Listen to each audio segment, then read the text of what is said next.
Hello, everybody. My name is Blake Robison, and with me I have Lance Allan, the Wisconsin Sportscaster of the Year. Welcome. Thank you, Blake.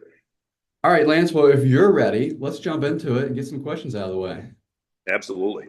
All right. So first off, walk me through your career journey, how you got to this point, and all the stops along the way. Pretty crazy. I was a small town kid growing up in Rice Lake, Wisconsin.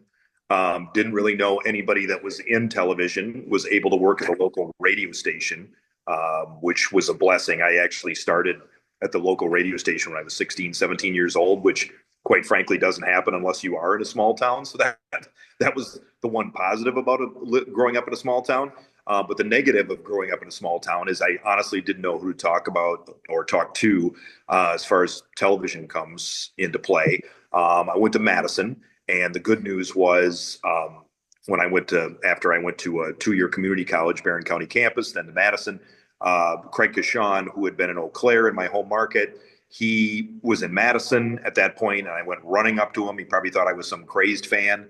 Went running up to him after a press conference. I think it was a Barry Alvarez, Badgers football press conference. And I'm like, Mr. Kashan, I'm a big fan, whatever. He was like, hey, kid, come on back. We don't have any interns right now, but in the fall or in the spring, I should say, you can definitely intern.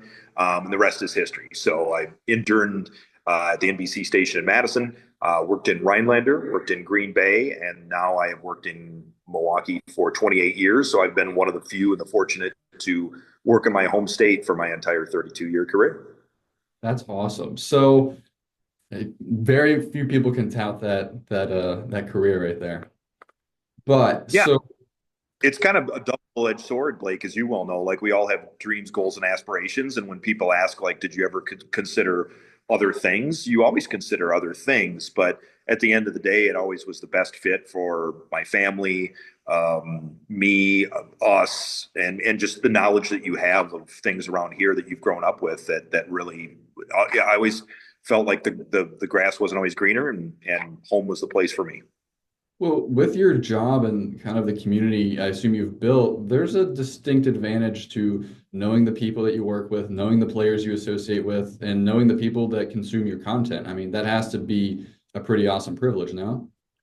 Yeah, absolutely. Like I'm old enough, maybe I'm older than dirt, but I didn't see Moses come down from the mountain with the stone tablets, and I wasn't on the earth with the dinosaurs, but I'm pretty old. I covered Tony Romo in high school. I covered J.J. Watt in high school. I covered Zach Bond, who's currently with the Eagles in high school, and then the Badgers, and then on and so forth. And I think there is an advantage to that where you build relationships, you build trust, and you build good storytelling with people that quite frankly, pretty well. And I think that has been one of my positives, or one of the things that I kind of cling to, is that somebody may be more talented than you, better looking than you, whatever, but nobody works harder than you. And so I kind of always had the nickname hardest working man in showbiz. So I would make sure that, I was always on top of as much stuff as I could be on top of, and then just kind of building those contacts and relationships. I mean, that's from what I've learned, that's the heart of a job like yours, is those connections because they're invaluable. So Absolutely. Yeah. They call it like the old school Rolodex, Blake. I know you're probably a little too young to I know know what the Rolodex. Rolodex, but that's good. That's good. But basically you have a Rolodex now in your iPhone, and the deeper it is and the more contacts you have and the more people that you can talk to, the more knowledgeable it makes us as reporters and anchors. So with your career, there's been a lot that's happened, of course. Has there been something that sticks out to you as surprising or even maybe shocking? Just something that's like, did not expect that. So, like when I was in high school, one of the things that my knucklehead buddies and I would sit around the cafeteria table and talk about is, wouldn't that be unbelievable if we could actually have a conversation with the Packers head coach and know what they were thinking, or actually know them?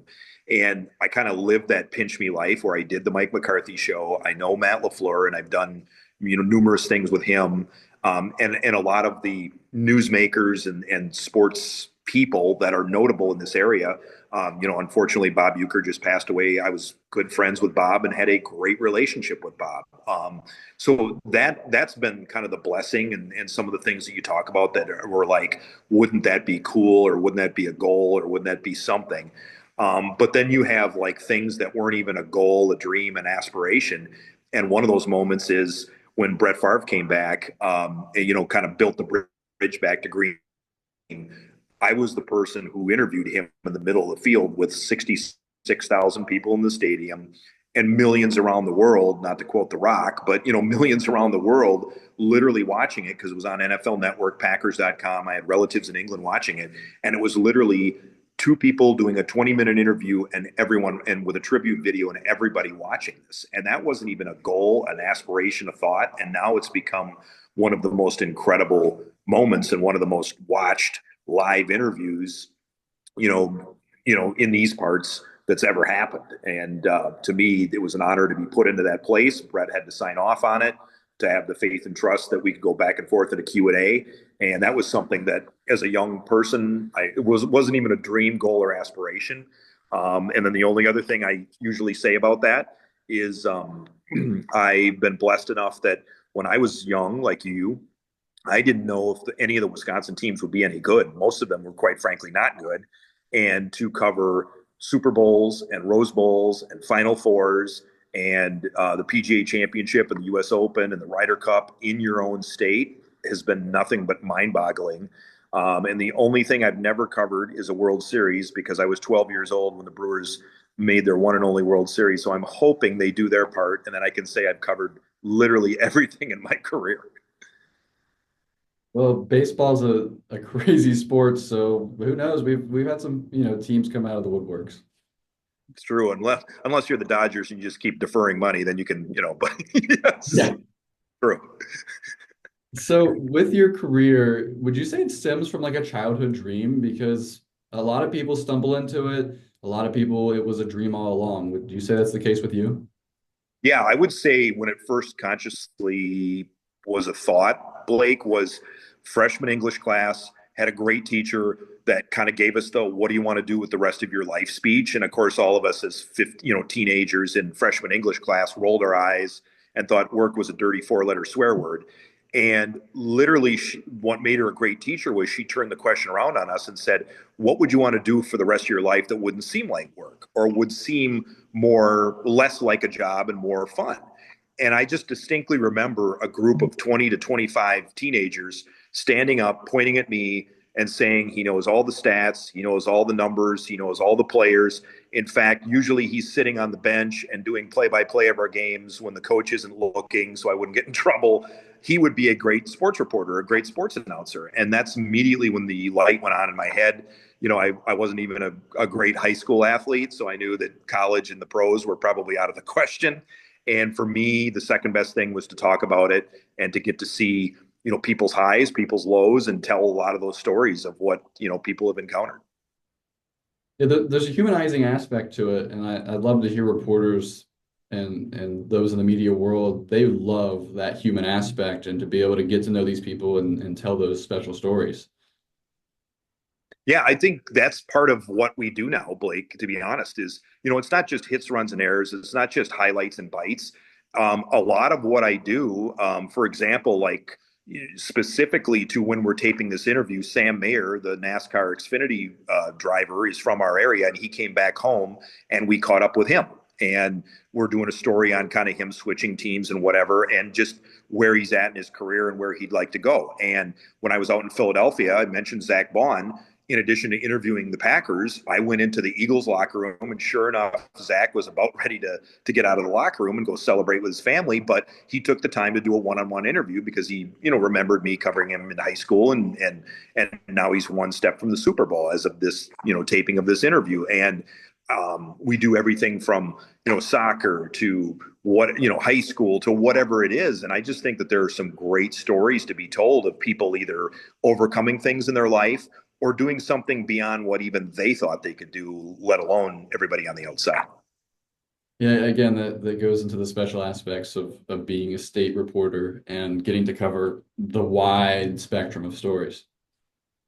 Yes, and I think the ones that are good, like you hate to say it, and I'll bite the hand that feeds me a little bit. Like there are some TV people that get the label of being lazy or just pontificating behind a desk, and just you sit there and talk and use up oxygen, all the oxygen in the room, but you don't really go out and know really what the community, what the pulse of the community is, or you don't press the flesh. Like, but you have to almost be like you're running for office. You have to get out there and you have to talk to people and kind of come to where they are and meet in the middle and try to figure out kind of what makes them tick. And I just think that makes the good TV reporters or anchors or the good people in this medium get out there, and no, they're not perfect. I make mistakes, but I think you get out there and more often than not, far more of what's really going on when you do stuff like that. All right, I want to flip pages a little bit. I want to throw a fun question at you. You've got to cover a lot of amazing events, of course, but if you could cover any sporting event at any venue, do you have a dream combination in mind? That's a good one. I would probably say something Olympic related because I have not done that. If I was going to pick a specific event, it might be either track and field because that's one of the marquee ones, or swimming because one of my sons does swim. So that's always a big one. And then the other thing is I've covered the U.S. Open, I've covered a PGA Championship, I've covered Ryder Cup. I just think the reverence and the incredibleness of the Masters. I know maybe some people either watching this or some people at the awards banquet have covered the Masters because it's closer to that area. But to me, that's always a special one. Yeah, those are. I would love to go to the Olympics, and I think track and field is one of the best sports. It's if you have the appreciation for it, you love it. No doubt. No, there's a young man from my area that he's won silver two times, Kenny Bednarik. And it's pretty. Yeah. Kenny knows my nephew really well. I'm obviously older than he is, but Kenny and I know each other really well. And he can legitimately claim that he's the second fastest human in the world. Whether you want to say that he's one step behind Noah Lyles, or just he's been literally right there. So to be the second fastest human currently on the planet that's nothing to sneeze at. He's a ridiculously hard worker too. So. Yep. I hope he breaks through in LA. I really do. Oh yeah, I'll be rooting for him because that was one of in my family when we were watching. That was the storyline we wanted. Yep, he's a good dude too. Speaking of So great, like just look at his story of adoption and just what he went through and how he got to where he is. It's an incredible story. I mean, that's what sports are all about. Hmm. So for giving advice, especially just maybe somebody like myself, a young professional aspiring to get into sports media, do you have some words of wisdom or advice for somebody? Absolutely. I think nobody works harder than you. And that's why I like doing sports. And when you get asked the question, like as you get older, should you switch into news?